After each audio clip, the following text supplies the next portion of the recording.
People think grief arrives like a storm, loud, obvious, dramatic. They imagine tears that don't stop, sobbing on the floor, black clothes, sympathy cards stacked high on the kitchen table. And yes, some of that is true, especially at the beginning.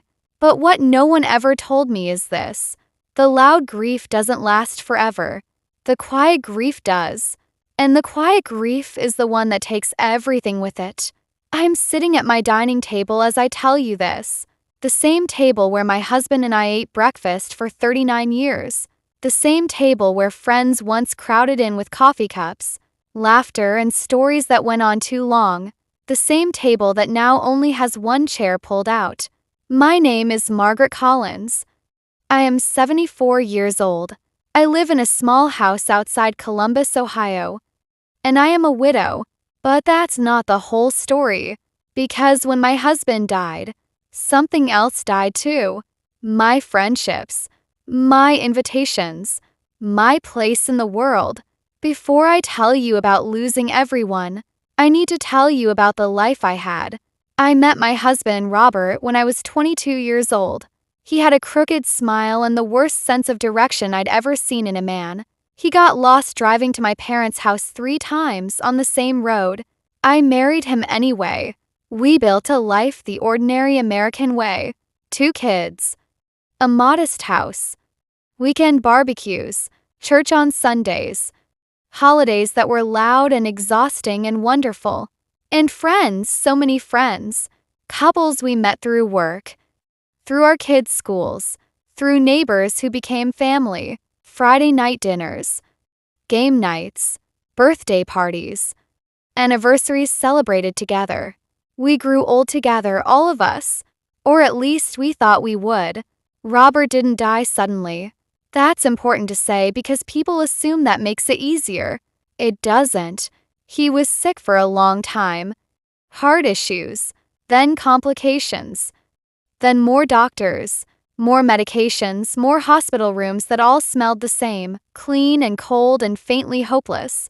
I became his caregiver without realizing when it happened. One day I was his wife.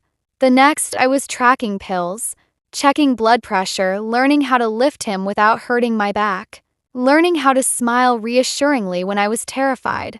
Friends were there at first. They brought casseroles, sent texts, said things like, "Let us know if you need anything." But sickness is uncomfortable, and discomfort makes people disappear slowly.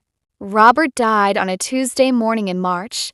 The sun was coming through the hospital window, and I remember thinking it looked too beautiful for what was about to happen. He squeezed my hand once, just once, and then he was gone. There was no dramatic moment, no movie-style last words, just a long exhale and silence. I remember sitting there afterward, waiting for something to happen, for a nurse to rush in and say there had been a mistake, for time to rewind itself. Nothing did. That was the moment my world stopped. But the rest of the world didn't notice. The funeral was full. The church overflowed. People hugged me, told me how wonderful Robert was, how strong I was, how lucky I was to have had such a good marriage. I nodded, smiled, thanked them, and then, slowly, the chairs emptied. The phone stopped ringing. Life moved on. Everyone else went back to being us. I went home to being me. At first, I assumed it was temporary. Of course people were busy. Of course things felt awkward. I told myself not to take it personally. But then I noticed things. Couples we used to see every week stopped calling. Dinner invitations disappeared. Group vacations were planned without me. Not out of cruelty, out of convenience. I was the reminder, the third wheel, the woman whose presence made the room quieter. Here's something no one warns you about. When your husband dies, people don't just lose him, they lose you too. Not because they stop caring, but because they don't know where to place you anymore. You don't fit into the couple's circle. You don't belong in the old routines. You change the energy of the room just by existing. So slowly, you are edited out. Loneliness isn't crying every night. Loneliness is waking up and realizing there's no one who expects to hear from you today. Loneliness is cooking less because no one is coming over. Loneliness is seeing photos online of friends smiling together and wondering when you stopped being included. Loneliness is the quiet hum of the refrigerator at night when the house settles and no one says your name. I don't blame them. That's important to say. They didn't mean to hurt me. They just didn't know how to sit with grief that didn't end. At first, they'd say, "You're doing so well." And I was, until I wasn't, because grief doesn't follow a schedule. After the first year, people expect progress, healing, closure. They don't expect you to still miss your husband when you're folding laundry, or to feel lost at a dinner table surrounded by people. So they step back. And eventually, they stop stepping forward at all. I learned how long I could go without speaking to another human being. 3 days. Sometimes 4. I learned which grocery store cashier smiled at me, because that counted as conversation. I learned that the television can feel like company. I learned that evenings are the hardest, and that Sundays hurt the most. It happened on my birthday. 72. I waited all day for the phone to ring. It didn't. One card arrived in the mail. From my daughter, with a gift card inside and a note that said she loved me. And I sat at this same table, blowing out candles on a cake I bought myself, and realized something painful. I hadn't just lost my husband. I had lost my place. People don't avoid widows because they don't care. They avoid us because we scare them.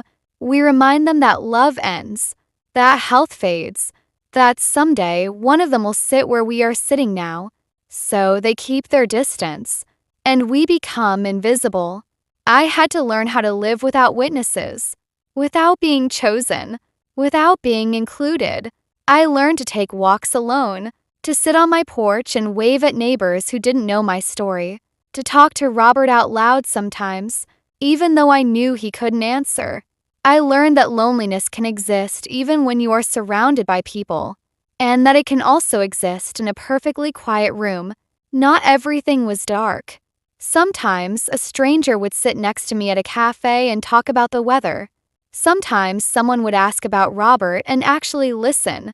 Sometimes I would feel peace instead of pain. Those moments didn't fix me, but they kept me alive. I wish people knew that widows don't need fixing. We need remembering. We need invitations, even if we say no. We need someone to say, "You still belong." We need patience with grief that doesn't shrink. Today, as I sit in this quiet house with memories that speak louder than voices, I understand something I didn't before. Grief didn't just take my husband, it rearranged my entire world, thinned my social circle, softened my days, and taught me how invisible loneliness can be when it wears a polite face. But I am still here, still breathing, still remembering. And if there's one thing I want you to take from my story, it's this: when someone loses their spouse, don't assume time will take care of them. Time doesn't make the phone ring. Time doesn't knock on the door. People do. And sometimes the simplest act of staying is what saves someone from disappearing altogether.